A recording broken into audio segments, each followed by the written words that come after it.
সুগতম এটি ইউটিউব চ্যানেলে আপনাদের সকলকে আবারও স্বাগত জানাই। আশা করি ভালো আছেন। এর আগের ভিডিওতে আমি দেখিয়েছি কীভাবে কোনো একজন এমপ্লয়ির আইডি জেনারেট করা যায়, ঠিক আছে?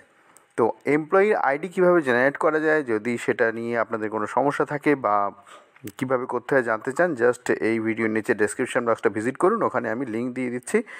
সেখান থেকে আপনারা ওয়েস্ট বেঙ্গল গভর্নমেন্টের পার্মানেন্ট এমপ্লয়ির আইডি কীভাবে, HRMS-এর আইডি কীভাবে ক্রিয়েট করা যায় সে ভিডিওর লিঙ্ক আমি দিয়ে দিচ্ছি। এইবারে আইডি ক্রিয়েট করার পর সেই এমপ্লয়িকে কীভাবে HO-তে ট্যাগ করতে হয় সেইটা নিয়েই আজকের আলোচনা।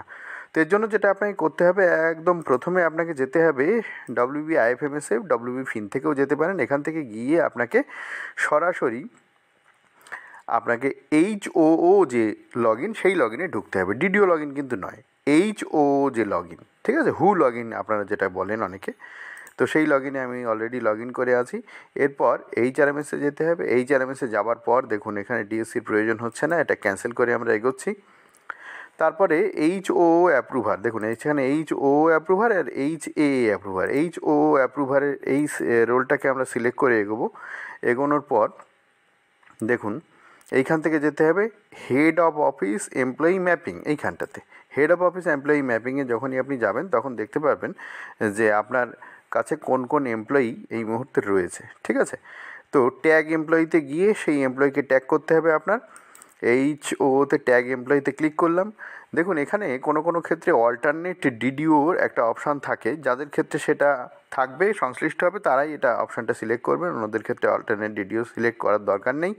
এখানে এবার দেখুন কি আছে, এখানে এবার যেটা রয়েছে সেটা হচ্ছে DDO কোডটা এখান থেকে আমরা LOB থেকে সিলেক্ট করতে হবে। তো DDO কোডে আমি এখানে ক্লিক করছি। ক্লিক করলে দেখবেন DDO কোড HOর আন্ডারে একটি DDO কোড আছে। কোনো HOর আন্ডারে দুটো DDO কোড থাকতে পারে, তাহলে যে DDO কোডটা কনসার্ন হবে সেইটাকে আপনার নিতে হবে, নিয়ে সিলেক্ট অ্যান্ড ক্লোজ করতে হবে। তারপরে দেখুন প্যাটার্নাল ডিপার্টমেন্ট, তো এইখানে স্ক্রিনটা ছোটো বলে দেখেছেন, এটা আসছে না, আপনাদের ক্ষেত্রেও এটা হতে পারে। জাস্ট এটাকে একটু ডান দিক বাঁ দিক করে নেবেন। তারপরে প্যাটার্নাল ডিপার্টমেন্ট, অর্থাৎ প্যারেন্ট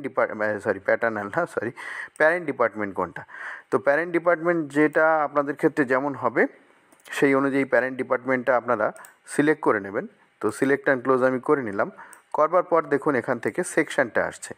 তো এইটা সেকশানের বিষয়টা আর কিছুই না, কোন সেকশান থেকে আপনার মাইনের বিলটা হয়। বড় বড় অফিসে একাধিক সেকশান হয়, ছোট ছোট অফিসে একটি সেকশান থাকে।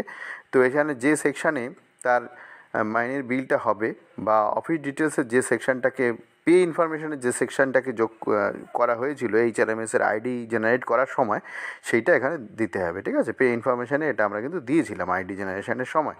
তারপরে দেখুন এখানে সিলেক্ট অ্যান্ড ক্লোজ করে দিচ্ছি। সিলেক্ট অ্যান্ড ক্লোজ করার পরে দেখুন পে হেডটা সিলেক্ট করতে হবে। পে হেড ওই সেই পে ইনফরমেশানে আমরা যে পে হেডটা দিয়েছি সেই পে হেডটাই আপনাকে এখান থেকে খুঁজে খুঁজে নিতে হবে, ঠিক আছে?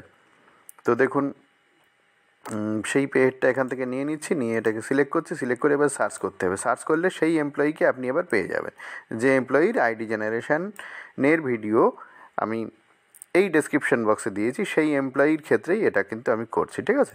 তো দেখুন এখানটাতে জাস্ট এখানে সিলেক্ট করে দিলাম। এখানে সিলেক্ট অল করলে যদি একাধিক থাকতো সব কটা সিলেক্ট হয়ে যেত, ঠিক আছে?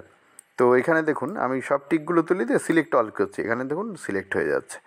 আবার যদি আমি শুধু এইটাকে সিলেক্ট করি, সিলেক্ট অল হচ্ছে না। যাই হোক, এই হচ্ছে বিষয়। তো এটাকে আমি জাস্ট এখানে সেভ করছি। সেভ করলে দেখুন সাকসেসফুলি ট্যাগড হয়ে গেল, মানে এই এমপ্লয়ি কিন্তু ট্যাগ হয়ে গেল, ঠিক আছে? এইবারে এই এমপ্লয়িকে এবার অ্যাপ্রুভ করতে হবে। তো অ্যাপ্রুভ করার জন্য জাস্ট এই চেকবক্সে ক্লিক করতে হবে। চেকবক্সে ক্লিক করার পরে দেখুন এখানে যদি কোনো মডিফাই করতে হয়, এখানে কিন্তু আপনি ক্লিক করে মডিফাইও করতে পারেন। তো মডিফাই করার এখানে প্রয়োজন নেই, ঠিক আছে? তো এটা টিক মেরে জাস্ট এখানে আমি অ্যাপ্রুভ করছি। দেখুন এই দেখুন সাকসেসফুলি অ্যাপ্রুভ হয়ে গেল, ঠিক আছে? তো এই হচ্ছে বিষয়। কোনো এমপ্লয়িকে যদি আনট্যাগ করতে হয় তাহলে এই আনট্যাগে গিয়ে আমরা আনট্যাগও করতে পারি। অনেক ক্ষেত্রে কোনো এমপ্লয়িকে যদি আনট্যাগ করার প্রশ্ন উঠে থাকে বা যদি সেরকম কোনো প্রয়োজন হয়, তাহলে এখান থেকে আমরা এই ট্যাগ এমপ্লয়িতে যেমন ক্লিক করে ট্যাগ করেছি, তেমন আমরা আনট্যাগও এখান থেকে করে দিতে পারি, ঠিক আছে? তাহলে এইরকমভাবে আমরা কিন্তু এমপ্লয়ির আইডি জেনারেশান থেকে শুরু করে আইডি জেনারেশনের ভিডিও ডেসক্রিপশন বক্সে দেওয়া রয়েছে। আইডি জেনারেশন থেকে শুরু করে আমরা এমপ্লয়িকে কীভাবে এইচও লগ ইনে ট্যাগ করতে হয় সম্পূর্ণ পদ্ধতিটা দুটো ভিডিওতে কিন্তু আমি দেখিয়ে দিলাম। এরপর যেটা আপনাদের করতে হবে সেটা হচ্ছে এই এমপ্লয়ির আইডি নাম দিয়ে ডিপার্টমেন্টে পাঠাতে হবে বা ক্যাডার কন্ট্রোলিং অথরিটি মানে যিনি অ্যাপয়েন্টমেন্ট দিয়েছেন সেই অ্যাপয়েন্টিং অথরিটির কাছে পাঠাতে হবে, পাঠিয়ে বলতে হবে যে পোস্ট কোড সাথে ট্যাগ করতে হবে। ঠিক আছে, এটা কিন্তু আপনাদের করতে হবে। এই এমপ্লয়িকে পোস্ট কোডের সাথে ট্যাগ করার জন্য এটা কনসার্ন ডিপার্টমেন্টে পাঠাতে হবে। তো এইটুকুই ছিল আজকের আলোচনা। ভিডিওটা ভালো লাগলে লাইক করবেন, শেয়ার করবেন যাদের এই ধরনের ভিডিও প্রয়োজন। আর চ্যানেলে নতুন হয়ে থাকলে প্লিজ চ্যানেলটাকে সাবস্ক্রাইব করে নিন নতুন এই ধরনের ভিডিওর আপডেট সবার আগে পাওয়ার জন্য। ভালো থাকবেন, দেখা হবে পরের ভিডিওয়ে।